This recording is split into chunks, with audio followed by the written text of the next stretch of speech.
ladies and gentlemen, welcome to Retro Warriors episode 507. Woo! As always, I'm your host, Justin Baker, and as always, I'm joined by viable human Chris Saturn. Hi, Justin. Hi, Saturn.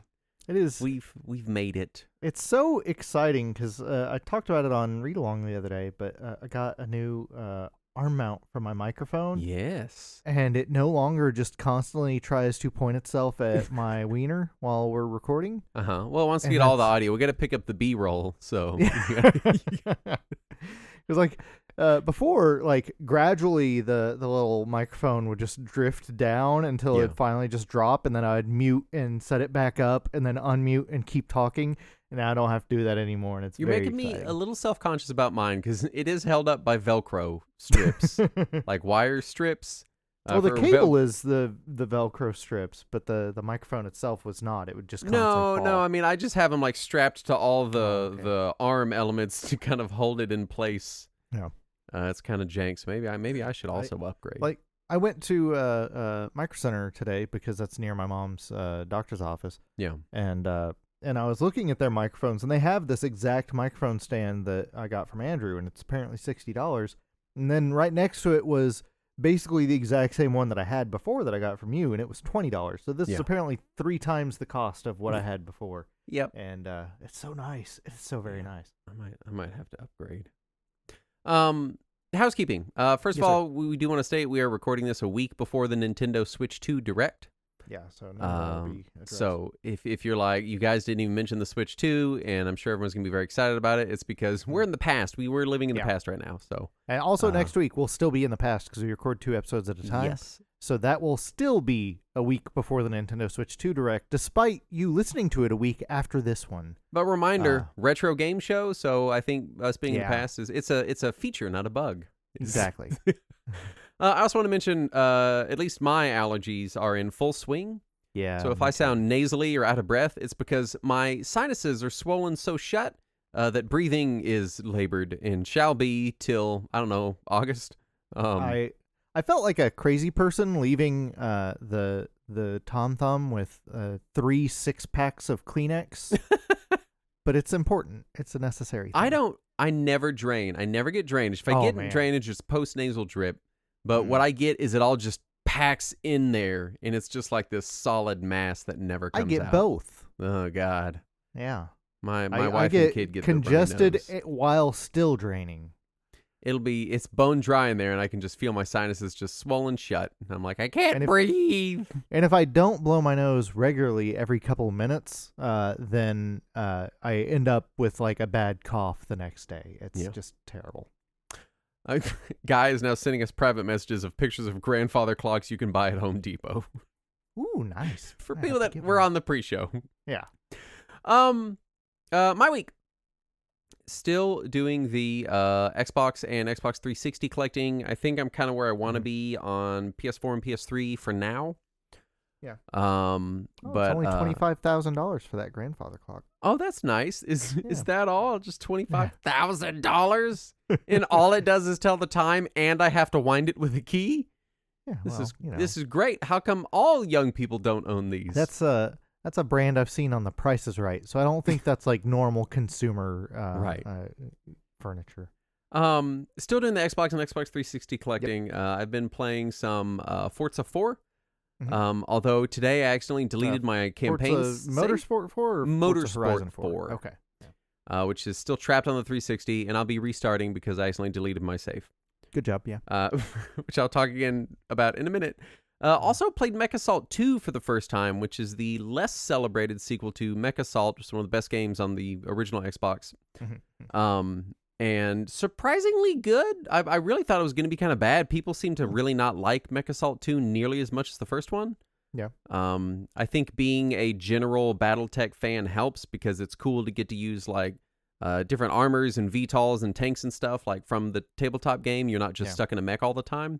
But I could see how someone who doesn't give a shit about BattleTech stuff would be like, I just want to be in a mech all the time. Yeah, the only person I knew who was big in MechAssault 1 and 2 was he had come to MechAssault from MechWarrior. And of course, MechWarrior itself comes from BattleTech. So he was several steps removed. Even though he had been a franchise fan for a while, he had never experienced the origin. Yeah. So it's been fun. It's been fun, a fun game. Also played some Jet Set Radio Future, which I've never put any time into that, or Jet Grand Radio. I've just not ever. Oh, they're fun. I came to them after the Tony Hawk games existed. Well, I mean, they came out after the Tony Hawk games existed, but Well, yeah, I guess they did. Yeah. Yeah, because Tony Hawk was PS1 era. 97-ish. Yeah, and Jet Grind was, I want to say, 99 or 2000. 98, 99 at least. And so it feels... the Dreamcast was 99, so it had to have been after that. Moving around feels just close enough to like a Tony Hawk game that it like messes with my brain. But I think I'm finally kind of getting it a little bit, and enjoying that some. Jet Set was the first game that I was super into on my Xbox. Yeah. I played a ton of that on Xbox. So this leads into some issues. You had given me a 360 Slim. Yes, apparently it was the one that my nephew had at my aunt's house that his friend apparently hacked the shit out of. And I've had some issues with it. One, I open up the hard drive slot to see what kind of hard drive is in it, and it turns out after some software investigating that it is the SATA drive ripped out of an original model Xbox hard drive and then just stuck loose dangling in the hard drive bay. Sweet, yeah. Which you can do because it's just a SATA slot, and as long as it's a properly formatted Xbox drive, it'll read it.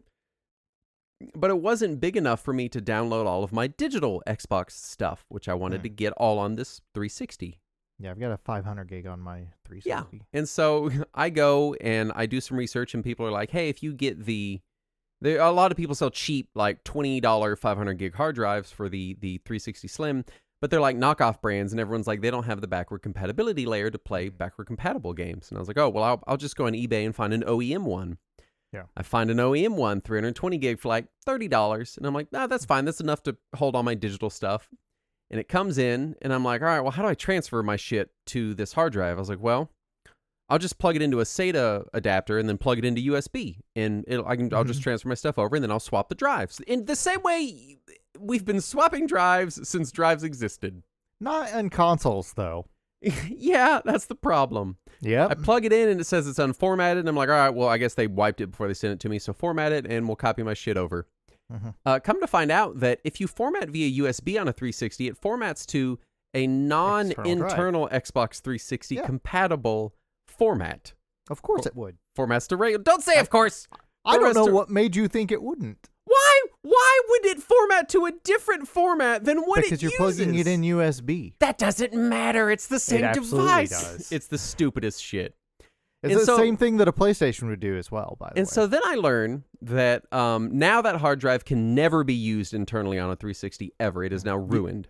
There's no image you can clone over to it? No, because the drives have a special security layer that is coded to their own serial number. So if it is a certain version of those drives, then you can. But if it's a different brand, because they use different brands internally, if it's a different brand, you cannot. Mine was a Seagate, and you can only do that with Western Digitals because they've not cracked the Seagates yet. So I end up buying, in the course of learning all of this, that I've broke this drive, I learned that I can manually add the backward compatibility layer to one of these third-party hard drives. I order a third-party hard drive, it comes in, I add the compatibility layer, and it works great. And I'm like, awesome.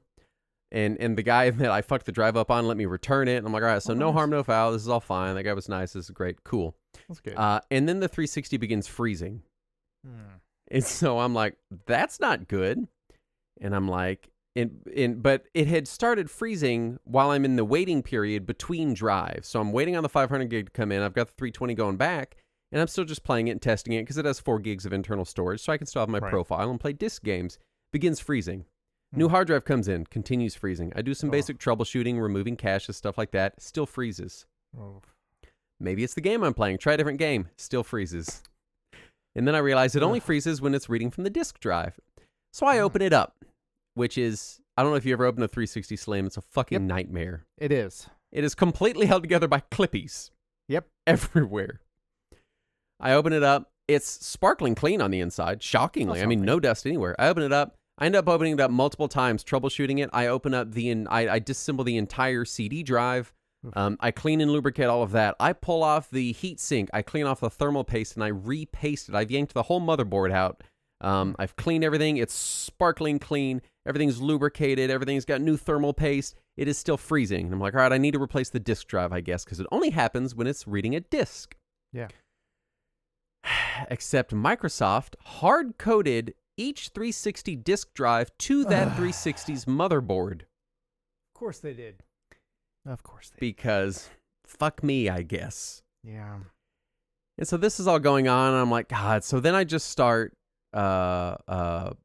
looking into, like, what does a hacked 360 look like? Is this an option? Is this a thing? And I don't want to do that because 360 still works online. I can still connect my profile and get achievements and, like, do the online thing.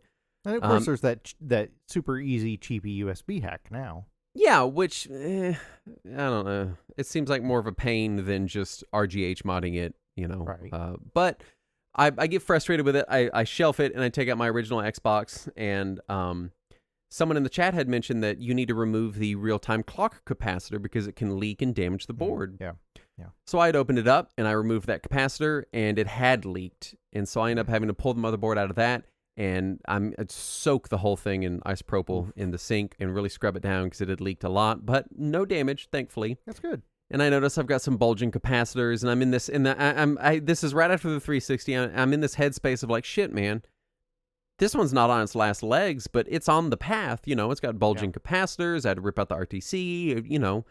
And so I'm like, man, maybe instead of putting money into collecting these games, I should put some money into having these systems set up in such a way that they will last for the long haul, which is my concern, right? I just want to point out that guy private message to us, I'll show you a bulging capacitor. And so all this culminates in me doing more and more and more research. And my Xbox is currently in the mail going to a guy who's going to recap the entire thing, install a mod chip, install a full HDMI mod, and clean it up real nice and send it back to me so that I can then have a forever Xbox that will accept any hard drive that I put into it. Nice. And be able to format its own hard drive, works over FTP. So it's the same trajectory I had on the GameCube, which you'll remember if in the middle of COVID, I was like, I started buying up some GameCube titles that I didn't have before they got too expensive. And then I was like, I reached that point, and it's where I was with this Xbox, where I was like, all right, I've bought most of the really common stuff that I want to have. The only stuff that I'm still missing is the kind of expensive titles, the games that are like $20, $50, $70, $80, $90, $100 each. Right. And so I can either buy a couple of those at a time slowly over the months and hope they don't get too expensive in the meantime, or I can take that same amount of money, mod it, and then just put those games I can't afford on the hard drive and be done with it. Yeah. And so that's kind of where I've landed on it. But my hope is that my long-term plan is Xbox first. Then I'm going to figure out what I want to do with the 360. You have another one because you apparently have a pile of them that I'm going to try and see if that one works. And if it does, cool. And then I think also I might go ahead and do the SATA hard drive mod for my PlayStation 2 and just kind of get some consoles in modern working order for the long haul, because we talk about it all the time on the show, but the more time goes on, like these systems that are often, in my case, sitting in closets and stuff are slowly eroding. They're going out. Things are leaking, capacitors are bulging, things are breaking just sitting there. And I think I'm thankfully I've not waited too long. But I'm at a point where it's like, hey, I really should get this shit worked out while one, the age bracket is correct that it's popular to mod out your Xbox and PS2, because 10 years from now, like whoever is in my shoes now probably won't give a fuck about these systems, and there will be less availability of mods and services. No, there's still plenty of people that are modding, NES and Super NES and true. Things that are 20 years older than the Xbox. I just suspect that as the timeline advances forward, you can even find people that'll mod Ataris still. I don't know. I don't feel it being the same. I don't feel like the PS3 is going to be as evergreen as the Super Nintendo here in 10 years, 15 years. Probably just because it'll be harder to fix than a Super Nintendo. Very possibly. Very possibly. Because the Super Nintendo used a lot more off-the-shelf stuff than a PS3 did. But I don't want to bank on that being the case, you know, and me fair. going, I'll fix it in 10 years, right? Especially with waves of weird things like chip shortages and stuff that seem to occur. Yeah. So all this to say, I'm in a mode of trying to. My goal by the end of the year is I want to have my 360, my Xbox, and my PS2 all working, fully modded, HDMI'd out, wireless controllers all set up so that I can take them off the shelf, plug them in, enjoy them, and then put them away. Yeah. And I forgot to say how I lost my Forza save is I was like, all right, well, how is 360 emulation? And it's better than I remember it being. Watched some videos on it. It's supposed to be pretty good, and you can just drag stuff straight off your 360 hard drive, plugged in via SATA through some software, and just play those games. And so I did that, and I was like, well, I want my save too, and I tried to bring my Forza save over. And when you move it off of your cloud saves on 360, you have to move it. You can't copy it.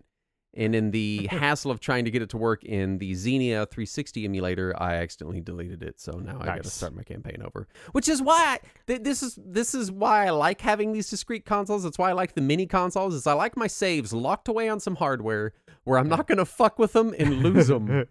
That's what I like. That I want it to be locked into this little metal box that I'm not going to accidentally delete some shit because I'm dumb.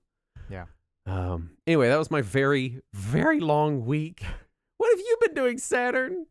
You know that one meme of the guy trying to hold all the limes? Yes. That's me with Xbox 360s right now. I just have way too many Xbox Too many of them. 360s. Look, I'm happy to relieve you of the stress of having too many 360s. Once you take this next one, I'll be down to just mine, and then I can be done with it. Right. Well, take yours out. Make sure it fucking works because, man, they're dropping like flies. No, mine is hooked up to my TV all the time. It's fine. Okay, well, there you go. But anyway, so no, since you were talking about all the modded systems, I did spend some time this week with my Super NES because my Super NES is properly modded. I've got one Super NES that's not modded, but it's original model and it's yellowed shit and it's not. I don't like it. But my Super NES Junior, my mini, is modded. I've got the RGB mod in there. I've got a little Power Light mod on there. And now I've got my off-brand FX Pack Pro in there. Yeah. And so I've got a Bluetooth 8-bit SN30 on there. So it's as nice of a Super NES as I can imagine having, and I was playing around on there, and it's just nice having all the games on one cart, so I never have to go change carts anymore. That's just convenient. I still have all my carts. I should probably start selling them while they're still grossly overpriced. Yeah. Especially now that I have a flash cart, but it is nice. But anyway, also I played through all of the first Suikoden on the new HD remaster. Yes. It is still a good Remaster game. should go in air quotes, I think. Yeah, that's my only real issue. My complaint is the remaster. The game itself, I still really enjoyed. Suikoden always feels like somebody took the Cliff's Notes of a much bigger RPG and then turned it into a play, and then wrote out the script and gave it to a bunch of freshman drama students who are still learning how to perform a play. Yeah. If you can imagine what the bigger picture is that the game is trying to tell you, it's a neat story. But just going by the text of it, it's very, very, very basic. Yeah. Like you constantly feel like you're just hearing, Gremio, wait for me, young master. No, you don't need to say Gremio. That's just your character's name. Gremio, I will make supper. No, dude, you don't. Anyway. I've also been playing it, and it feels, it's, on the one hand, it's refreshing, because when they do, it's almost like I have PTSD from JRPGs where they're like, oh, we need to do such and such. I'm like, oh, fuck, this is going to be a 10-hour side quest. And they're like, nah, it's right here. And you're like, oh. Yeah. Okay. But then also, they won't shut up. You know, you're saying nothing, and it's so short, and everything's pretty succinct, but also you talk a lot. It's very weird. I tend to speed read through all those text boxes. I'm like, I'll get the gist. Just it's keep like going. it's like for such a short game, it still has a decent amount of fluff. It's just actual hours wise, there's not much of it. No, there's really not, and it goes by pretty quick. It's a pretty speedy game. I think I spent just as much hours of game time playing the little dice mini game in order to have enough money to afford everything as I did playing the game itself. Yeah. But it's still good. I still enjoy Suikoden. It is aged well, and then as I finished it, I went right into Suikoden 2 since it's also on there. Sure. And immediately realized that despite the fact that I've played through Suikoden 1 many times and played through Suikoden 2 once, I've tried to restart it several times, just didn't get to it. But despite the fact that I've only ever played through Suikoden 2 once, all of my nostalgia is in Suikoden 2. Like, as soon as I saw the characters, it's definitely as soon the as more I heard celebrated the music, game for sure. oh yeah, like all of it hit my nostalgia like hard. Like I was feeling all those vibes. Like, oh, this is the one I need to be playing right now. Yeah. Also, it has all the quality of life improvements that inexplicably they did not add to the first game in the remaster. God damn it! I don't understand why. Thanks, Konami. Because they're all right there. You could have just moved them over, but they're like, no, it wouldn't be authentic. My number one complaint with it that I've come to so far is I use the in-game manual a lot. One, because there's just a world map on it, and two, because the game really doesn't explain its mechanics, which is nice. It means I can just go read them at my own pace. But there's no zoom function. Oh, I've not even looked at the in-game manual. It's on my TV across the fucking room, and there's no zoom, and it's like this tiny, shittily is it formatted... Just like a PDF of the original manual? No, it's like an HTML webpage looking thing. It looks like a Wii Virtual Console manual. It's very bad. You got to look at it. It's bad. Oh my. I don't know if the sequel manual is bad, but probably the same. Go back to the first one and look at it because I'll have to take a look at that. It's that sounds bad. I keep having to like lean forward and squint and be like, "What the fuck is that?" Because I'm 15 feet away on my couch. I just pulled out my strategy guide from back in the day. I was like, "This is maps." No, I'll use this. I don't have that. Well, you could. No, I try to. I want to do it all in game. The strategy guide for the second game is only like $250. Oh, is that all? Oh, that's good. Just jump on it. Let's do some news. Yeah. First up, Vampire Survivors has made their own ad-free wiki for the game, which is nice because I think the VS Wiki is on Fandom, isn't it? Which makes it fucking horrible. The other one is on Fandom, which is just awful. Good, fuck them. An authorized Atari Service Center is still in operation after 41 years and still has some parts for classic Atari consoles. Yeah. So if you need to get your Atari serviced, then don't wait. Here you were just saying that the time for those things is going away, but no, apparently. There's something about when you start including specific disk drives and hard drives that I feel like timeline, you're going to run into trouble. Oh, yeah, especially since the manufacturers themselves are trying to wrap up service on these things as quickly as possible now. Like Nintendo serviced the NES for 30 years, and then the 3DS are like, oh, we're already out of parts. Sorry. Yeah, I have a strong feeling that it is basically what you said. It is the simplicity of these systems that makes part availability easy. Right. When it's like, no, it needs to be a Hitachi hard drive from this year range with locking capabilities. You're like, oh fuck, like where am I? No, it has to be a GD-ROM drive. Yeah, Jesus Christ. Yep. The Xbox 360 can now be soft modded with a flash drive, which is cool. It does go away anytime the system loses power, which doesn't really fit my use case. But that's the same as my PSP mod. I have to do that every time I reboot. Yeah, my PSP, if I'm using it, usually I'll leave it in sleep mode and plugged in whenever I'm taking breaks or setting it down for the day. So it doesn't get hard rebooted very often. My systems do. Yeah. They get fully unplugged and taken out of the entertainment console because I've only got one flex slot. So whatever retro system I'm enjoying that week goes in that little flex slot. Right. And also the 360 doesn't have a sleep mode. Yeah. So it just turns on, which that kind of sucks. Also, you have to the exploit. You have to try it multiple times in most cases. So it's like, oh, you rebooted. Now you have to exploit your system multiple times. Yeah. It's people not that don't know. 100% thing. The RGH mod for the RGH3 mod for the 360 is not like if you know someone that solders, it's not too bad. It really is not. So if it's something you're into, look into it. But if you just want to play with a soft mod, play with some homebrew, it could be a fun afternoon and then leave all your stuff stock after a reboot. So that could be nice. Yeah. The Fenrir ODE can now stream Saturn ISOs to the console via Wi-Fi, which is an exciting new thing. Right? That's neat. The mod chip I'm getting in my Xbox can do that too, and I can't decide if I want to put it in a hard drive or just do it on the network. I'm not sure where I want to go with it. Fair. All Steam Deck models will now allow Bluetooth controllers to wake the device from sleep. Thank One of the God. most asked for features of this system. Yeah. Very excited. So exciting for me, especially now that I have that nice Hori Steam controller. Yep. I just wake up my Steam Deck because I only ever use it docked, so it's very helpful. A fan-made remake of Counter-Strike 1.6 called CS Legacy is entering Steam Early Access soon, which I'm excited for. I was hoping you could explain what this means to me because I don't. So Counter-Strike 1.6 is the old version of Counter-Strike, and then they came out with a new version called Go, and they came out with a new I thought version. that was a sequel. Yeah, I mean, it's a sequel in as much as it is a new game in a new engine, but it's still kind of it's Counter-Strike. I was just confused by them specifying 1.6. Well, yeah, so I thought that was like a specific version of the original that maybe they had a 1.7 and a 1.8 or something. As far as I know, it's the last version of the original. Okay, so they're just remaking the original. Yeah, well, some people like the earlier revision, which is like 1.4.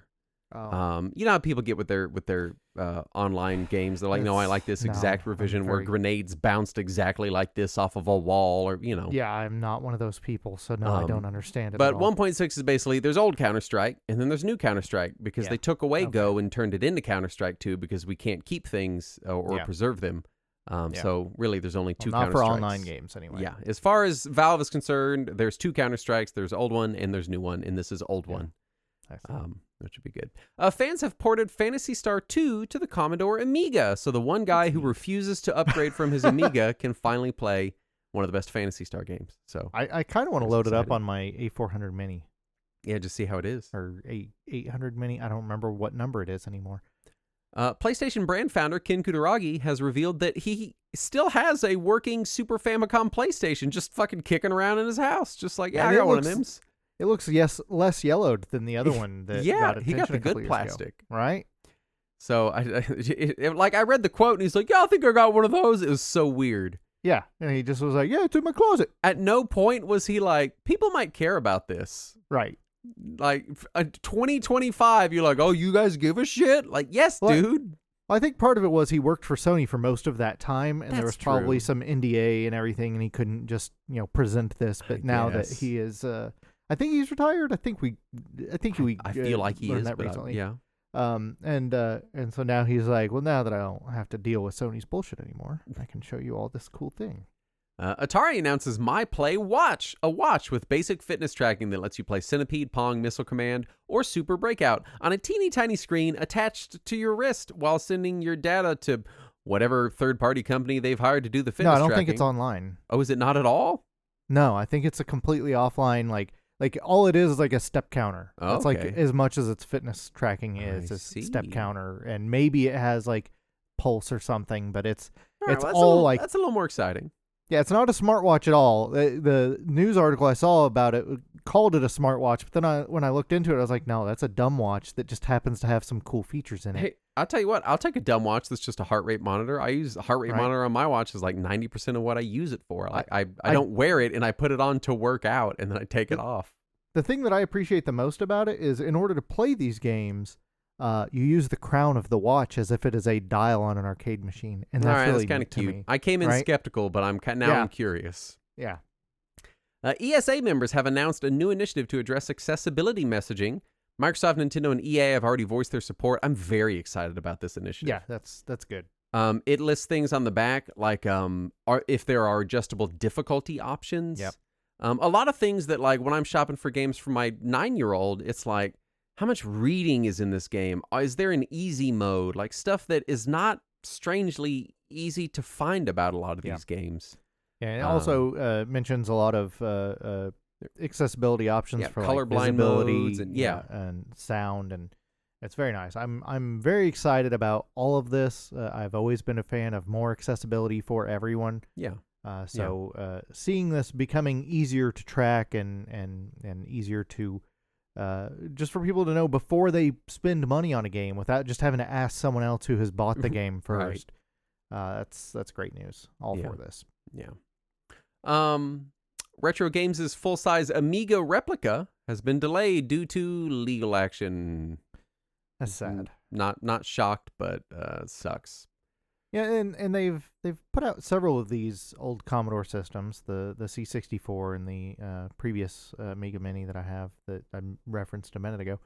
But they in the past have just not used the official brand names. They've not called them Commodore. They've not called them Amiga, and they've gotten away with it. But apparently, now finally somebody is being an asshole about it. Litigious about it. Yeah. Yeah.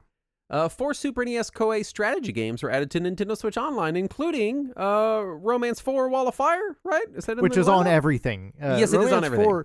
Romance 4 is usually the first game added to Virtual Console on every Nintendo console. You know what's fucking and frustrating? So I was surprised that it took this long. Is most of the other Romance games are goddamn hard to find. Quit giving us Romance 4. Right? Stop! That has to be the most popular one in Japan or something. Romance 13 was the one that I always enjoyed and we were all into, but shit, man. Apparently Romance 4 is fucking it. Yeah. And finally, a leaked image of the Xbox user interface showed a tag for Steam games, leading to speculation of possible Steam integration.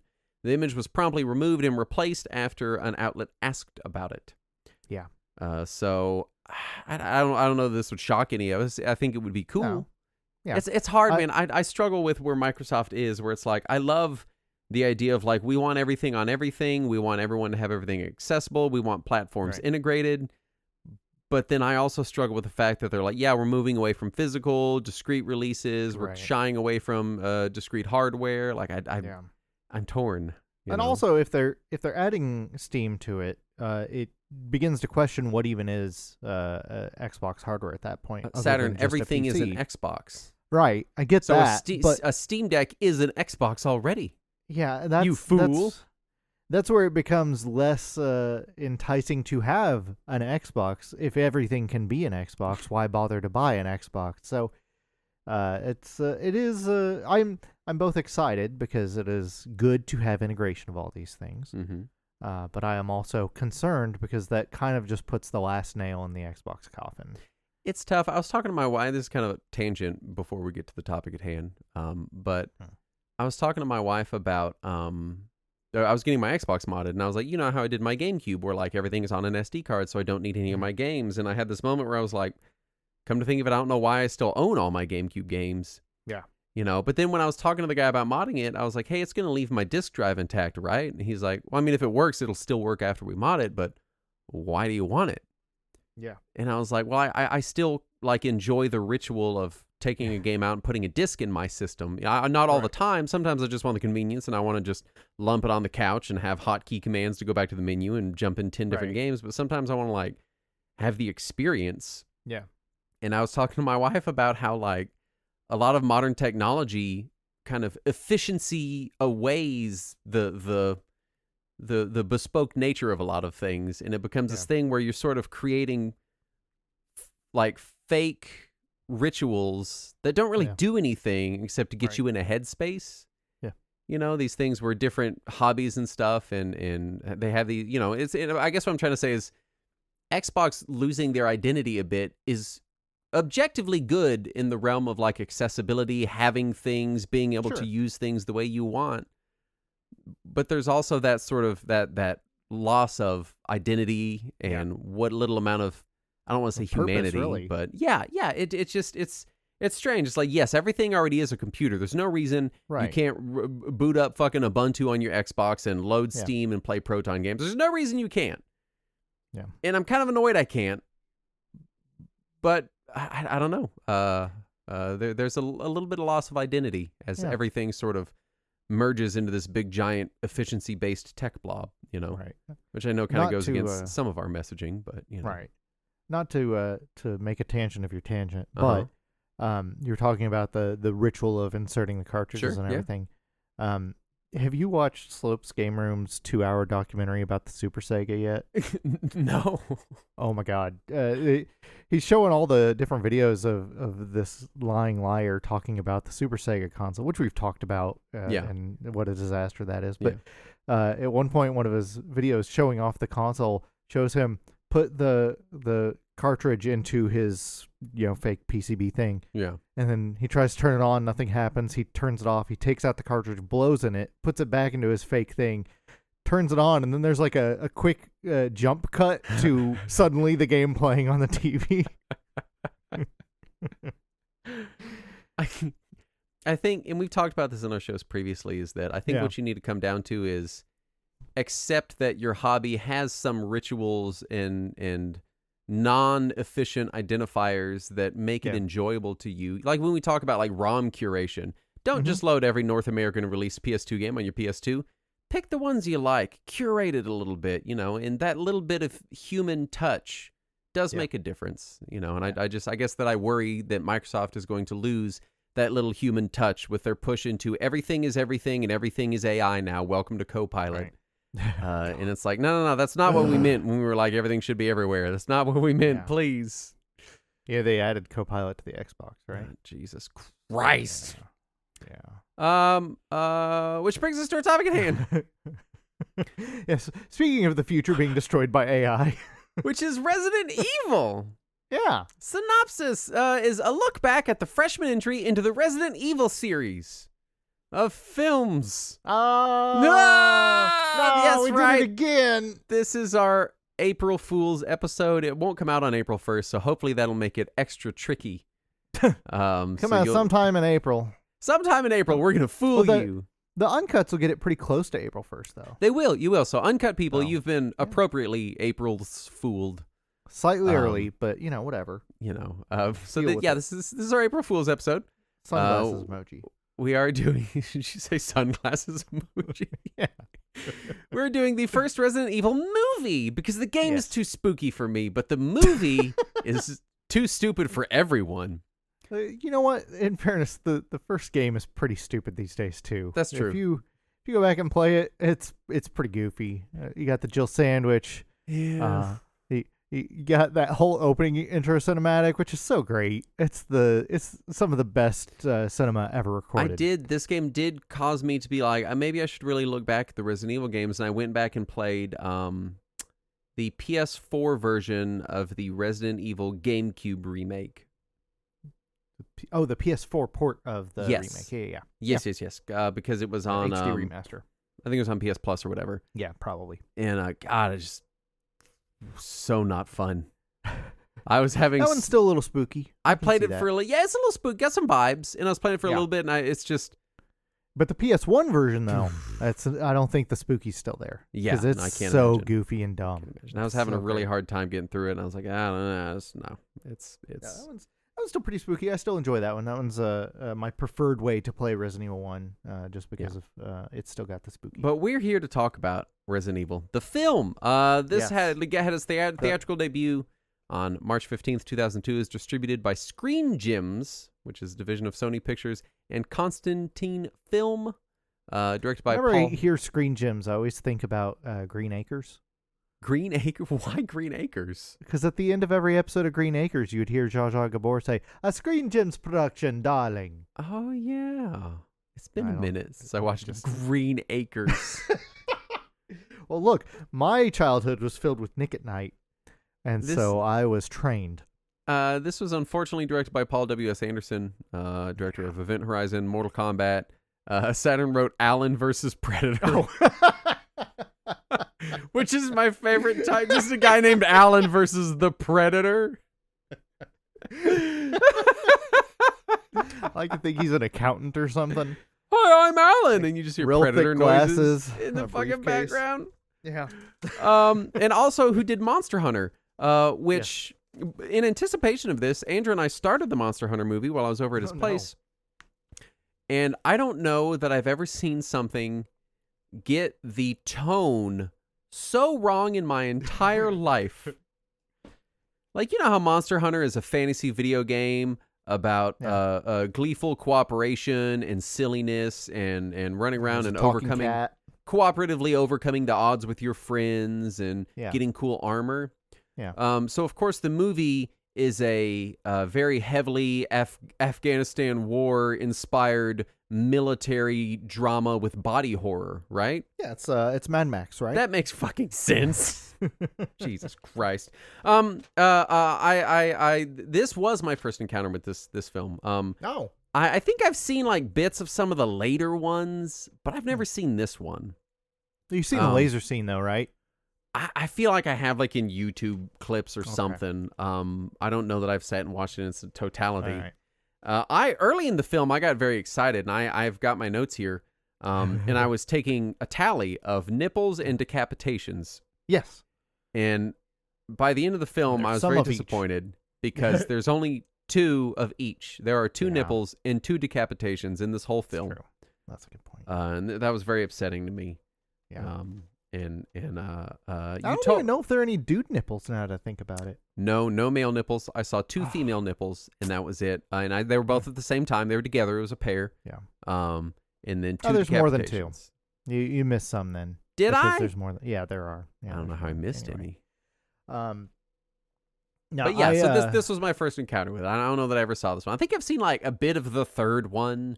Mhm. I don't know. Also, speaking of you trying the HD remaster of the GameCube port, yes. this movie came out a few months before the GameCube game. Oh, okay. So timeline-wise, that's where we're at. When this came out, me and my friends were super into Resident Evil. Like, Yeah. just super, super excited about it. Some of my friends had just finished playing Code Veronica because they didn't have a Dreamcast, and so they were having to wait for the PS2 port, and so they were playing that. And I had just gone back and revisited the PS1 games because I didn't play them when they came out. I didn't play most of them until the Dreamcast. So for me, I was going through the entire series basically at once. And then the movie came out, and we were all super excited, and my friends went and saw it in the theater without me while I was at work. And they chose to go to the theater at the mall where I worked, across the hall from where I worked. So they went and saw it, and then immediately came to my store, and they're like, it's really good. We're going to go again with you tomorrow or the next day. I was like, all right, good. And then I happened to get a call from my mom about something, I don't know why, while I was at work. And so I was talking with her on my lunch break and telling her, and she was like, well, I want to see the zombie movie. I'll come see it with you. Mm-hmm. And so she met me at the mall when I got off work, and then we went and saw Resident Evil, and then she went home and I went home. And then the next couple of days I went and saw it again with them, and then the DVD came out and we watched it a bunch more times. But it's not a good movie. No. But it was exactly what we wanted from a Resident Evil movie in 2002 because we were, late teenagers, early 20-somethings, and that was apparently appropriate for us at that time.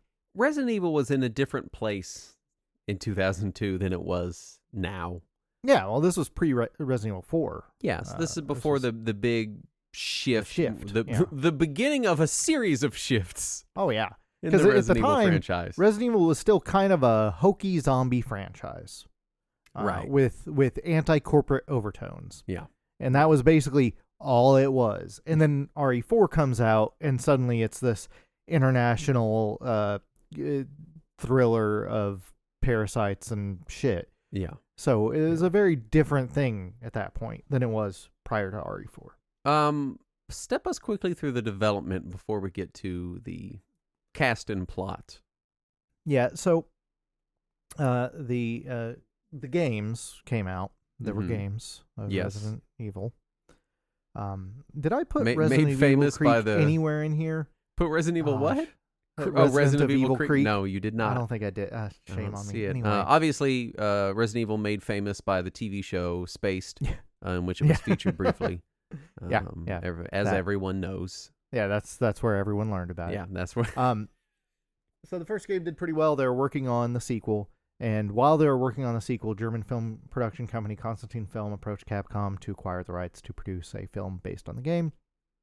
And Capcom, famously at the time anyway, advertised the upcoming film with a contest that was advertised right on the cover of the PS1 release of Resident Evil 2 that said that you could become an extra in the upcoming film. Mm-hmm. And that's how everybody learned that there was a film in production. And there was some script work done in 97, 98 during Resident Evil 2's production. All those early scripts were rejected. A producer at Sony Pictures says the original drafts were good, but they didn't want to release a movie of the first game after the second game had already released because they felt like that would, confuse audiences or upset audiences or whatever. I don't think it would have, but okay. Nope.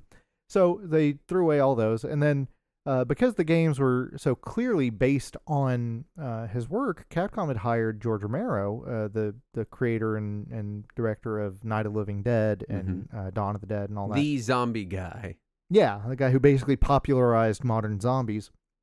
They hired him to direct a TV commercial for the PS1 release of Biohazard 2 in Japan, and Sony Pictures saw that commercial in Japan, and they asked Romero if he wanted to write or direct the movie. And so Romero agreed. He had his secretary play through the game and record it all on VHS so that he could then watch the game and see what it was about because he didn't play video games. And then he worked on the script, and apparently he wrote 5 or 6 drafts of the script and also had some concept art produced. All that was also rejected. The same producer at Sony Pictures says that Romero's drafts were rejected because they would have necessitated an NC-17 rating, which they were not comfortable with. The fact that Sony was sitting on a George Romero Resident Evil film. Yeah. And was like, nah, that's one of the great tragedies of cinema there. They could have just censored it a little bit. I know. Like how they do every other horror movie where it's like, hell, half the time it's a selling feature where they're like, they come out and they're like, oh, we had to tone it way down just to get through the censors. It's so horrific. Yeah. But no. How unfortunate. No, we did not get our George Romero Resident Evil movie. Which, granted, having seen the original Day of the Dead and also George Romero's later Living Dead movies in the early 2000s, probably for the best. Yeah, I don't know, man. Did you see Land of the Dead? The one with John Leguizamo and Dennis Hopper? Is that the one with the one zombie that's always trying to pump gas? Maybe. Oh, gosh. I mostly remember John Leguizamo being just awful in that movie. I might have. I don't know. Everyone was awful in that movie. People that were young or maybe not around for the early 2000s, I think they released 40 or 50,000 zombie movies per year. And they all looked just like this movie. So they're all, it's all that like post-Matrix zombie movie. Yeah. It's very identifiable. Everyone's got a lot of leather and everything's got this kind of like blue tone to it. And it's all for very... people who weren't there at the time, what had happened was Resident Evil released, also 28 days later released. And between those two things, suddenly culture was obsessed with zombies and everyone had to release a zombie movie for a couple of years. And then Pirates. Later. Yeah, and then Pirates happened. Thanks to Pirates was like, of the Caribbean. We forgot zombies. Right. So while they are working with George Romero, and I forgot to put in the name of the other guy who did the earlier scripts because he didn't end up being involved. Because he wasn't John Romero. So. Right. George Romero. Unrelated. John Romero presents. John Romero is going to make Resident Evil his bitch. Anyway, so while all that's happening, Paul W.S. Anderson, who we previously know from Mortal Kombat, which we previously covered 2 years ago as our April Fool's joke. Yeah. Or 3 years ago, I think. It's almost like this is a stupid joke we won't let go of. We just will not let this die. Anyway. Maybe next year we'll do Blood Rain. Yeah. Oh, God. Or House of the Dead. Or the Dungeon Siege movie, anyone? Yeah. Oh, God. So, Paul W.S. Anderson... he had played through Resident Evil, the game, and was so inspired that he immediately wrote a script for a movie that he himself referred to as a ripoff of Resident Evil that he called Undead. And while he was pitching this movie to Constantine Film, they were so impressed that they were like, why don't you just make Resident Evil instead? And he was like, can I? And so they hired him to make the Resident Evil movie. I've never seen Paul W.S. Anderson, but I imagine he's like a Kmart version of Tommy Tallarico. Like that's he's married to Milla Jovovich. I do know that. That. He might be a very nice person, but he doesn't make very nice movies. He makes nice cheesy movies. If you're into bad films, he can make a bad film. I am into bad films, and I have problems. All right, that's fair. So the original title for the film was going to be Resident Evil Ground Zero, but then 9/11 happened. Yeah. So they decided to change the name of it. Anderson was worried that the film might drag if they didn't have an antagonist other than just zombies, which they did. It was Wesker, and they didn't use him at all. So he instead just came up with this Red Queen character completely out of whole cloth. Yeah. And the character was so named to contrast with Milla Jovovich's Alice character, who also was made out of whole cloth. So he just made this whole illusion entirely on his own. Anyway. So that was meant to be a reference. I never got it until I was researching the development of the film and saw his comment about that. And I was like, oh, that's what you were doing? All right. So deep. Yeah. This reminds me of a Slipknot song that can also go on the soundtrack. Yeah, there was also a Slipknot song in the soundtrack. I do want to, before we get into the plot, just so people know who the fuck we're talking about, I want to go over the cast real quick and zoom down on the notes, so everybody knows who everybody is. Not that it matters. Not really, but I think once you hear Resident Evil movie made by Paul W.S. Anderson, you immediately know the whole film. There's no surprises here. So Saturn, take us through the cast real quick, just so we know who everybody is. So you got Milla Jovovich, you probably know from The Fifth Element, Lilu, and also Monster Hunter, garbage, that great film. She plays Alice. Michelle Rodriguez. Yep. Who you know from Fast and the Furious and Smurfs: The Lost Village. Why the fuck? Michelle Rodriguez, who has been a badass in 1,000 films. And then Smurfs, I saw that she was Lost in Village. Smurfs, and I was like, I have to put that in there. And she's Rain. Yeah, Rain. Rain. God, it's the most Paul W.S. Anderson movie character name there's ever been. There's no reason for her to be named Rain either. It's not like, there's, it's just. It's not just one of these characters shares a character name with a Resident Evil character at this point in the series. Yeah. So, just saying. Let's keep going. We've got Eric Mabius, who plays a character named Matt. I did not. By the way, all the rest of these actors I did not know, except for from Resident Evil. Yeah. You got James Purefoy, who apparently was in Rome, who played Spence, who's the bad guy. You got Martin Cruz, who plays Kaplan. He apparently mostly did stage stuff. Colin Salmon, he's the commando leader guy, whose name was apparently James, quote, Shade. Rain wasn't stupid enough. He had to crank it up a notch. We also have to have one shade. And you have Heike Makach, who was apparently married to Daniel Craig for a while there. Sure. She plays Lisa. Michaela Dicker, who is the kid who plays the Red Queen. And then also the other actor I know of, Jason Isaacs, who plays the narrator / doctor in one scene. Yeah. That's all your notable characters. Pretty much it. The rest of it's mostly zombies. Let's jump into the plot.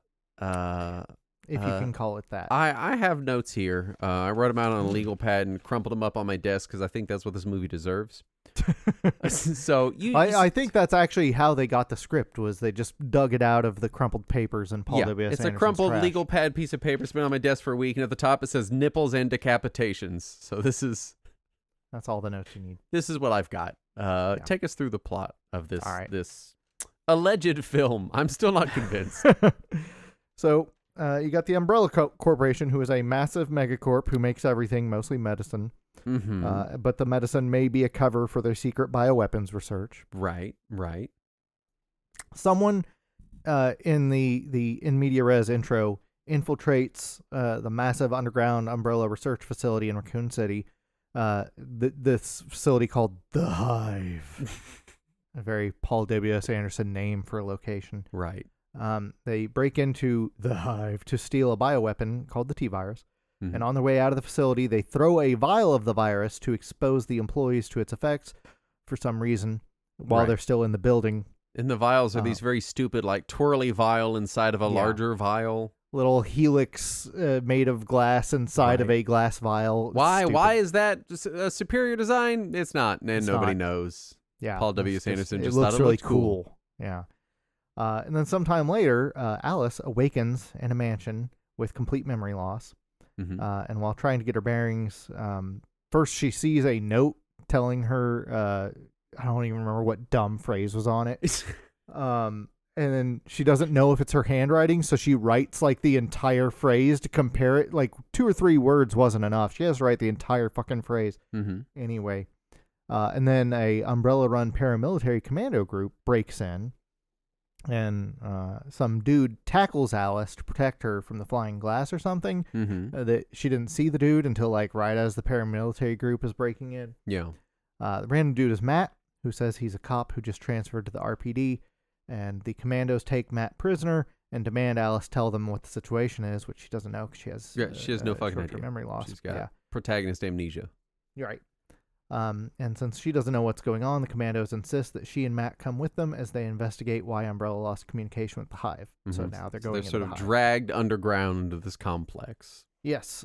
So they go to a secret subway depot underneath the mansion to travel to the Hive. I want to note that the train in the subway depot that takes them to the Hive, the underground train, is named the Alexei 5000.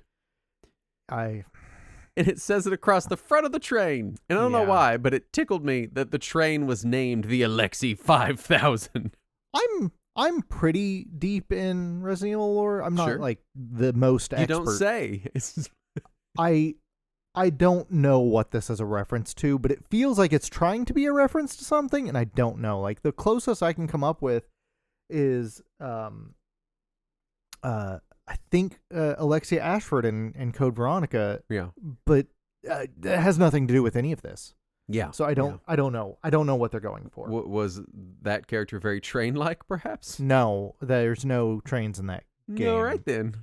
There's a subway in Resident Evil 2, I believe, that takes you to an Umbrella facility, but not in Code Veronica. Anyway, so they decide to drag these people into the Hive. They go to the secret subway depot, and while they're going there, they find another person who was unconscious, who was already on board the train, who apparently also lost his memory.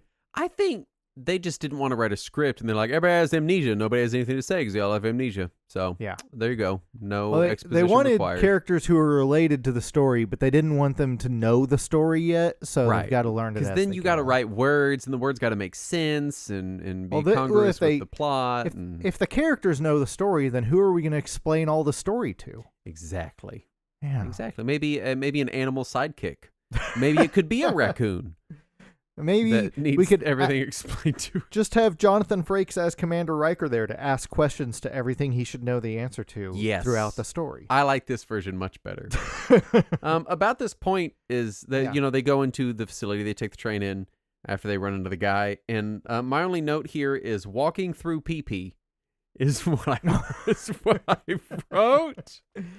Well, there was that one scene where they break down a window and they arrive in the Hive, and there's this like gross water, and there's some allusions to zombies and shit floating around in it, and then they break some of the glass, and all the water comes out, and it's yellow, and it looks like pee, and I wrote walking through pee-pee. Which is also the name of my memoirs, Justin Baker, walking through pee-pee. I also it's around this time that they use their night vision goggle. Which is goggle. It just goes over one eye, which is not useful. That's not a useful, like, why wouldn't it go over both eyes? Whoever did the research into how paramilitary groups work had apparently not actually ever experienced any military operations whatsoever. Like, I know that we're all kind of inundated with basically, militaristic propaganda in the modern world, in the modern age. We were then too. But I think, especially then. But I think there's a difference between like a modicum of accuracy that doesn't make your shit look ridiculous and military porn. I think there's a difference. And I think they decided to do none of that. They're like, I don't know. Yeah. I think what happened was they were like, all right, we need 5 night vision, sets for this scene. And they're like, we can only afford 3. So we'll break them in half and we'll dangle them off their faces. I feel like their entire research into technological accuracy was they watched The Matrix one time. It does have real Matrix vibes. Yeah. Everything's like there just for the sake of looking cool. Yeah. Anyway, please continue. So they get to the Hive. The commandos explain that Alice and the other amnesiac Spence are also Umbrella employees, just like they are, and they were tasked with guarding the entrance to the Hive in the mansion. Mm-hmm. They get to the hive. They find zombies and zombie dogs and some liquors, and some liquors. Some zombie liquors. stuff happens. I was unaware that the name of the Resident Evil creature thing. in the game was liquor. Correct. Yeah. Like I knew these games were silly, but come Yeah, on, they're liquors. the liquors. Yeah, that's because they got big tongues. Andrew and I couldn't let that one go for the whole film. Everything was about liquors. It's the Yeah, liquor. The liquor's coming to get them. There's a lot of liquors in Resident Evil 2. That's a key enemy of Resident Evil 2, a beloved enemy character. That's a sentence. There's a lot of liquors in this game. Before we get to the laser scenes, I think it's what's coming up. Yeah. I have to talk. I know it's like so me, but I have to talk about these fucking keyboards. To enter into the metal like, keyboards? the laser area, they're at like everything's stainless steel. They're in a stainless steel room with a stainless steel table and goofy ass like Dell monitors and stainless steel keyboards with flush stainless steel keys. Mm-hmm. Because they couldn't just go get fucking keyboards to put on in front of these computers. No. That's stupid. It's got to be cool and matrixy. Yep. So they go and they get these ridiculous stainless steel keyboards, and they look so insanely bad. And what it looks like is they got like generic ass compact keyboards and then put them in a stainless steel enclosure and then like took all the keycaps off and airbrushed them chrome. Yeah, and then put them back on. It's pretty bad. Yeah, it's let's talk about the laser scene, which is probably the most famous part of this film. So I probably should mention why it all happens. So please go ahead. Please go ahead. They're going to as they get into the hive, they realize everything's locked down. They can't get to anything. Yeah, and they're like, some shit happened. So we need to get into these places for some reason. I don't know. So our best chance is to shut down the Red Queen. What's the Red Queen? She's the AI that controls the hive. Yeah. So they go into the Red Queen's chamber. And on their way to this chamber, the completely unnecessary and ridiculous laser defenses kick in and just chop up most of the commandos. So let's talk about this. So first of all, the laser thing kicks in, and it cuts a couple. Like one single laser goes through the room a couple times and cuts some people up. Oh yeah, first it decapitates the lady. Yeah, and then it cuts off that one dude's hand.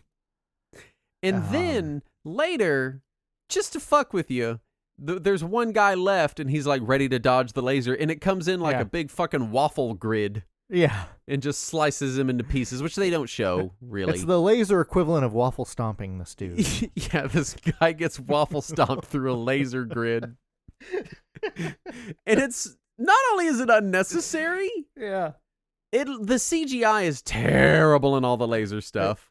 At the time, I thought this was the coolest CGI. Oh my god. The one guy, like, it cuts through his eyeball, and his eyeball is supposed to, like, separate, and it just looks more like it melts. That's the one that gets waffle stomped. It's bad. And when the waffle grid approaches him, he just, like, accepts his fate and is like, oh, shit. Yeah, he's like, fuck, there's nowhere to go. And go. he just stands still and lets it happen to him, and then you watch all his cubed body just, like, collapse into jibs on the floor. But I love the idea that a defense system has to fuck with you a little bit first. Yeah. It's not just going to go to maximum defense mode.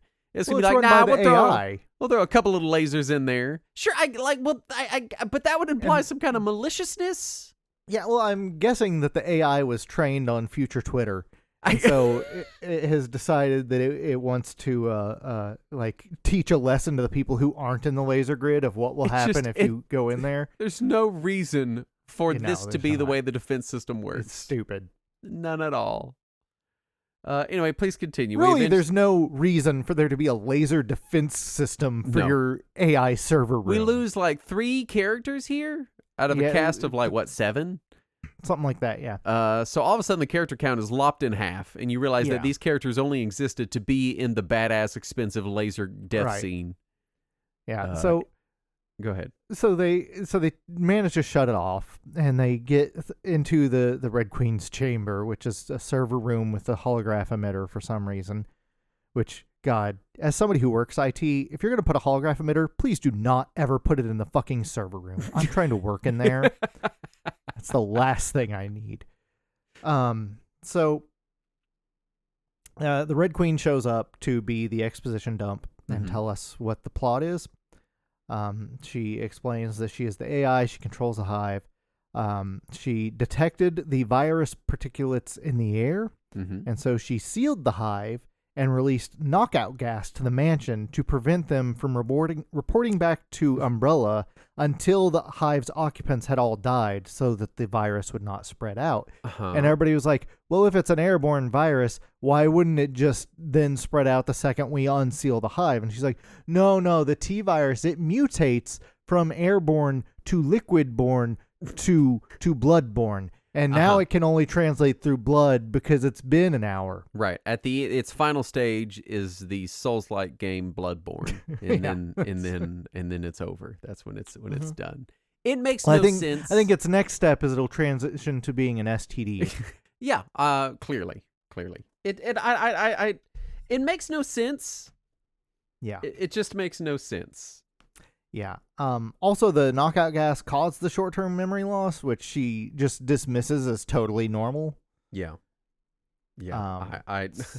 None of this actually if you're makes knocking sense. them out, wouldn't you have knockout gas that?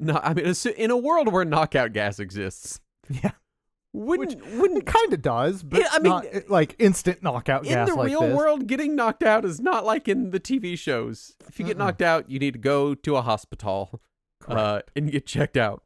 Yeah. In a world where knockout gas can be administered by AI, yeah, why wouldn't you just have the knockout part last long enough for what you need? Why do you also have to give them amnesia after? What you could just that feels redundant. You could just not knock them out and just give them amnesia. Why? Well, maybe they just wanted redundancies on top of redundancies, just in case. Here's an idea. How about you just kill those people? There you go. Problem solved. If you're aware enough to knock out the people in the mansion, why aren't you also aware enough to knock out the commandos before they come in and fuck everything up? I don't know, Saturn. So they disable the Red Queen so that they can then get into the rest of the base. And so they're exploring, finding more zombies. They temporarily disable. They set off an EMP on top of the Red Queen's server, but it'll only temporarily disable her.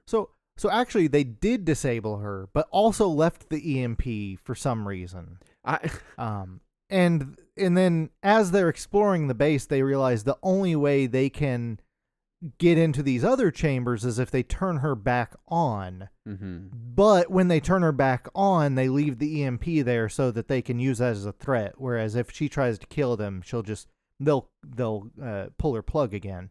It's so dumb. For a movie that clearly didn't want to have any dialogue, it's so much exposition. Yes. It's all in like little bursts. All you need is people in a facility getting chased by zombies. That's all you really need. Right.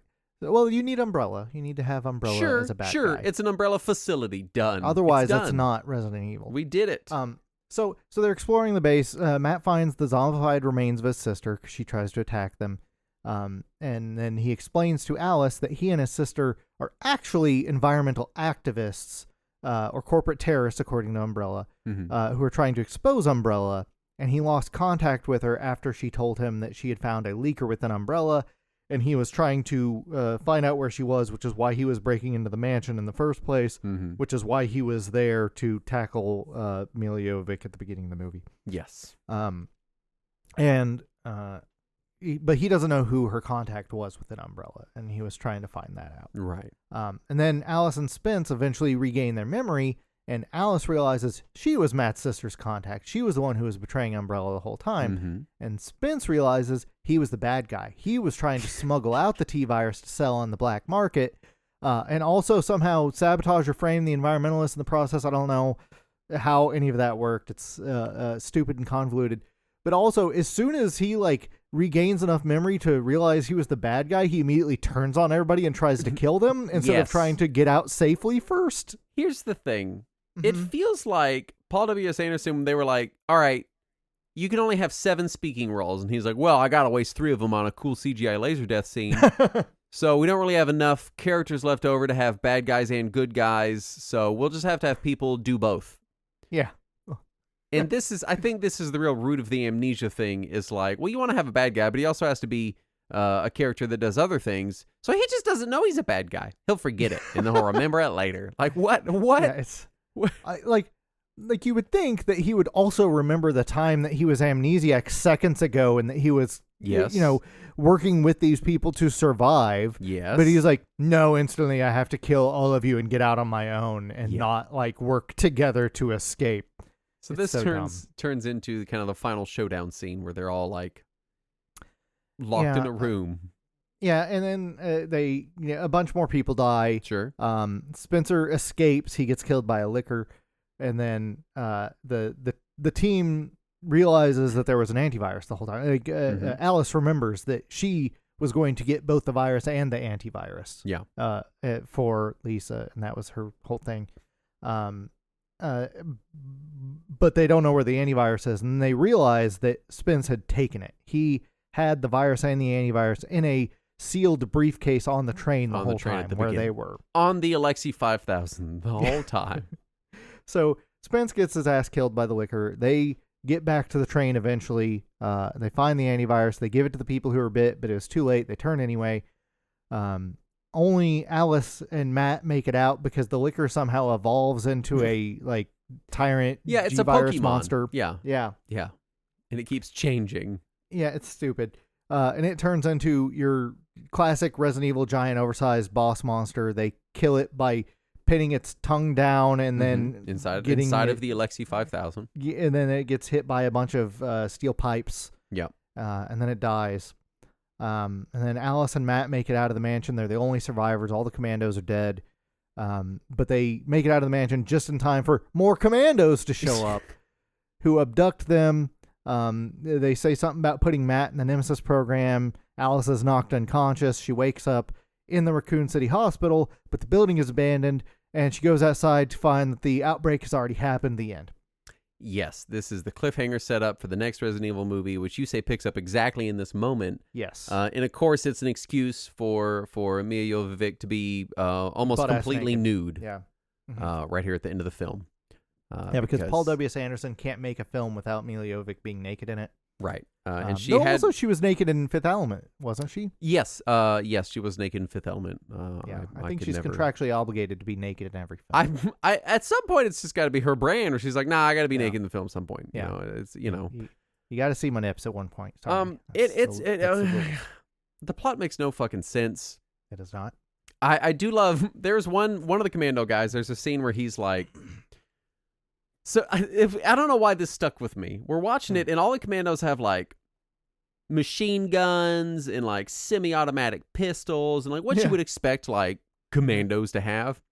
Right. And then there's like this scene where zombies are charging in, and one of them, all he has is like one revolver, like a 6-shot revolver, and I'm like, why? So he's supposed to be the AI nerd hacker of the commando group. He's still a commando. And so his whole job was to go in and turn off the Red Queen and everything. He wasn't the fighter commando. He was the nerd commando. No, I'll tell you what his job was. A gun. His job was to set up a scene where he's getting swarmed by zombies, and he has to slowly look down in his revolver and pour out all the bullets and see that he only has one left and contemplate using it himself. That's the scene that they thought of. And they're like, how do we facilitate this? They're all going to have like machine guns and stuff. And they're like, no, not this guy. All they had to do was to say that they also had backup revolvers in addition to their machine guns, and that his machine gun was already out of bullets. That's all they had to do. They didn't. It was so like it was just one of those scenes where like you could tell they invented this scene whole cloth early in development, and they're like, all right, this is going to create a weird trickle-down effect where one of the commandos only has a revolver in every action scene for some reason. It's just so bizarre. Yeah. And I don't know a lot about a revolver in the Resident Evil movie or games. Sure. I don't know a lot about commando teams, but I think they're issued weapons. I don't think you just get to show up, with your own. In fairness, in the Resident Evil games, the first one specifically, it is about a team of police officers, a squad of police officers that go into this mansion, and they all have their own custom guns. Like, they weren't assigned guns by the police force. Like, they all brought them from home, and Barry has his revolver Magnum. They're like, and everyone else has like a PP9, and he's like, no, this is my I'll only take this revolver. I just gotta say, if you're a police officer and like, I only carry my Magnum revolver, man, that's a red flag. Like that's, you know, like holy shit, dude. A little bit. Granted, Barry is kind of the red flag of the group. So, thoughts on the film? Sir, it was bad, and even it wasn't the fun kind of bad. It was kind of just the boring, like early 2000s zombie movie kind of bad. See, I disagree. This is the fun kind of bad that I enjoy. Like if this wasn't Resident Evil branded, Yeah. if the serial numbers filed off, it would be lost in a sea of 1,000 films that came out in this era that Yes. look and feel identical to it. And I love this era of dumb, identical zombie horror movies. I don't know what it is. There's something about this era of dumb, identical zombie horror movies. They're that all this absolutely clicked with same me. post-Matrix filter. Everyone's got leather on for some reason. Oh yeah, There's like so dumb. new metal soundtracks all over the place. Yeah, It's yeah. all I can't. I'm just like, oh they my all God. have like this half brutalist, half metal techno vibe to them. Like if movies could wear Affliction t-shirts. that Yeah, that's what this subgenre of zombie movie is. Yeah. It's an Affliction t-shirt made Yeah. into a film. Now, in this film's defense, the sequel basically goes full comedy. Like it does not. All right. It does not even pretend to be a serious action horror movie. It goes straight horror comedy. Yeah. And then after that, they all pretend to be horror action films again, and they're awful. Let's do reception real quick because I want to Yeah, see how everyone else found this film to be. I'm curious. Okay. All right. Well, let me explain to you All right. because I was very eagerly following it when it came out. Uh-huh. It grossed $17,707,106 on opening weekend. Okay. What was the budget? Do you know that? I can find that for you real quick. I will say that it opened at number 2 behind Ice Age. All right. Yeah. Yeah. All right. Ray Romano animated film beating you out, but okay. I think Yeah, Dennis the- Leary was also in Ice Age. Was it Dennis Leary? Was he Possibly. the saber-toothed tiger cat thing? I never watched Ice Age. I can't speak Oh to that. man, it's got a Um, weird squirrel guy Dennis in it. Leary was in That's great. Finding Nemo, wasn't he? Who was? Dennis Leary? Who was he in Finding Nemo? Wasn't he one of the fish in the dentist's office? Oh God, was he that grumpy fish? I don't know. We're off on Anyway. a tangent. Anyway, the budget was $33 million. Okay, all right. Hold on, guys. Texting us. Producer note: the black and white one apparently was Dennis Leary. That must be what I'm thinking. Okay. All right. Was he? Guy, look it up. Was he in Ice Age? Was he the saber-toothed cat? Anyway, so yeah, the film grossed $17 million opening weekend, so it made Yeah. back a bit over half its budget on opening weekend. Mm-hmm. The final gross theatrical run for the film was $103,787,401. So they made their money. Oh yeah. It got 36% fresh on Rotten Tomatoes with an average rating of 4.6 out of 10, Okay, and I agree with that. a 35 out of 100 on Metacritic. Yeah. It has a B ranking on CinemaScore as judged by audiences. B for boo. Roger Ebert ranked it as one of his most hated films of all time. Holy shit. This is the description of his hatred from Wikipedia. Ebert described it as a zombie movie set in the 21st century where, quote, large metallic objects make crashing noises just by being looked at, end quote, and criticized the dialogue for being a series of commands and explanations with no small talk. So I agree with that second part, I could agree with that. but the first part, what are you talking about? Did we watch the same movie? Did you maybe mix this up with a Michael Bay Transformers movie? Dennis Leary was This was the saber-toothed cat. Thank you, pre-Transformers. guy. Okay, Thank you, thank guy. Also, James What? James Cameron, director James Cameron, calls the film one of his guilty pleasures, which I would Mhm. agree with that. It is one of my guilty pleasures. It is not a good film, but I still enjoy it. For me, I think what it ultimately was Mhm. is it was just forgettable. Yeah, Like, Yeah. even the laser scene, which is the kind of like ultimate scene of the film, was just like, it's kind of silly. Like, it I just remember wasn't. when this came out, everybody was like, "Oh, finally, a worthwhile video game movie." Oh no. Yeah.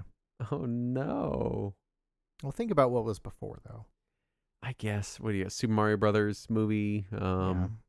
Street Fighter, Mortal Kombat. Street Fighter is the good kind of bad. I think we all have to admit that one. Yeah, I'm going to disagree with you on that. That's no, on the bad side of bad for me. It's got the muscles from Brussels. What more do you want? Not that. Let's talk Legacy. They didn't make any more of these, right? No, they made 5 sequels between 2004 and 2016, all starring Mila Jovovich, all written and or produced by Paul W.S. Anderson. Yeah. The franchise was then rebooted in 2021 with Resident Evil Welcome to Raccoon City, and it is currently in the process of another reboot directed by Zach Kreger from The Whitest Kids You Know. Oh. Yeah, we discovered that after watching this. We weren't interested in knowing he was directing, and I was like, well, maybe. Yeah, I might. I did want to mention the relationship between the film and the games. Oh, yeah. Let's go over that, and then we'll jump into final thoughts. So, 1, Umbrella exists. Yes. Yeah, they make everything. 2, there are zombies and zombie dogs and lickers and the T-Virus, though the T-Virus also acts like the G-Virus for some reason, but that's fine, whatever. Mm-hmm. They didn't want to explain 2 different viruses to film audiences. There's just no time. Right. This is before we spent so much time thinking about viruses. So yeah, these days that's true. It's a little different. It was also before any of us knew the viruses could mutate. So, Yep. The path to the lab is under a mansion. That is true. Though we spend almost no time in the mansion, which is weird. Depressingly, yeah. I think Spence is named after the Spencer Mansion. I think that was meant to be a Easter egg or a tie-in. Sure. The city is called Raccoon City, and literally that's all the connection between the movie and the game. That's it. No. There are guns. True, there are guns. You shoot zombies. Also, that's it. Yeah. Also, it's produced by Sony, I guess. Yeah. Is as far as final thoughts, like, I don't know. I would never watch this again just because it was forgettable. If you've never seen it, like I wasn't like sitting there like, oh my God, this is fucking miserable. Like if you've never seen it, I'd watch it just for like a dumb zombie movie, but I've probably seen this movie a dozen times. Even for bad zombie movies, I'd pick 15 films before I'd pick this one. Again, Definitely watch the 2004 remake of Dawn of the Dead before this. That was a good movie. Yeah, I'm interested in some of the sequels if they go more off the rails and get more ridiculous. That's interesting. But this one, I saw it. That's good. I'm done. There's it's whatever.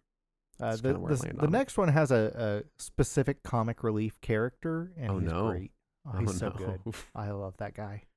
So yeah, I think I may watch some more of them, but I don't see myself coming back to this one. It's just kind of me. It's me. Yeah. Oded Fair. No, he plays Carlos. Who's the comic relief guy? I don't know. Is it Dennis Leary? No, it's not Dennis Leary. Oh, it's Mike Epps. Mike Epps plays. Oh yeah, I like Mike Epps. Yeah. That'd be good. He's so good in the second Resident Evil movie. You know what else I like? He carries the movie really. Saturn is our Patreon at patreon.com/Retro Warriors, where you can go listen to our comic relief, which is Talking Wizards, which is mostly about poop. I think is what I've discovered. Also, our pre-show is sometimes comic relief, and sometimes just us talking about how old we are. Yeah, and also about poop sometimes. It's at patreon.com/Retro Warriors, and you can give us money, and you can get the show early and uncut versions of the show, and you can also get the show ad-free on Patreon. It's ad-free all the time, but it's also ad-free on Patreon. It's double ad-free. Well, actually, no. It has the same amount of ads, right? Because we still pitch the Patreon even on the Patreon version. It remains 100% ad-free unless you count the Patreon plugs. Which who would? That's ridiculous. What a silly thing to count. We do want to thank the following patrons for their kind donations, starting with James Marks. And congratulations, your Bidoof evolved into a double mooch. One of those is a real Pokemon, and I want you to guess. Oh, is it Bidoof? Bidoof is a real Pokemon. Oh, you did it. You got it. 50, did I pronounce Bidoof right? As far as I know, it's either that or Bidoof, and I wanted to say Bidoof, and that seemed wrong. Yeah, I mean it's two doofs, and I don't think it is. We also Matt Kovacs and platform agnostic, Robert Carrier, Matthew Davis, Nicholas Grind. Also Nicholas Grind. I don't know how they got in here twice, but Nicholas Grind gets double thanksed. And they're capitalized differently. Nicholas Grind, you might want to check your subscription. I think you might be subscribed twice. Also, Nick Shides. Shides. Thank you. I'm sorry. And Travis Graff Are all patrons who we have now thanked. We have fulfilled our contractual obligation to thank 10 people. Congratulations, you are thanked. Anyway, I don't know what we're going to do next year for April Fools. We got to come up with something. I've already seen all the Blood Rain movies, so that wouldn't be too exciting. And I think I can only watch them once or I'll die, because that's about how good they were. Yeah. So next year we'll have to do a game based on a movie instead. Oh, yeah. We could do Chronicles of Riddick. Oh. That's a pretty good game. We could actually do something good and enjoyable for our April Fools. Or would that be too out of character? Or I could make you do World Court Tennis again. Yeah, that's what we'll call it. It'll just say World Court Tennis again. And that's the whole episode, is me hating it. Yeah. And questioning why I do any of this. Or Final Lap Twin. Anyway, thank you so much for listening. We'll be back next week. And as always, let us cling together.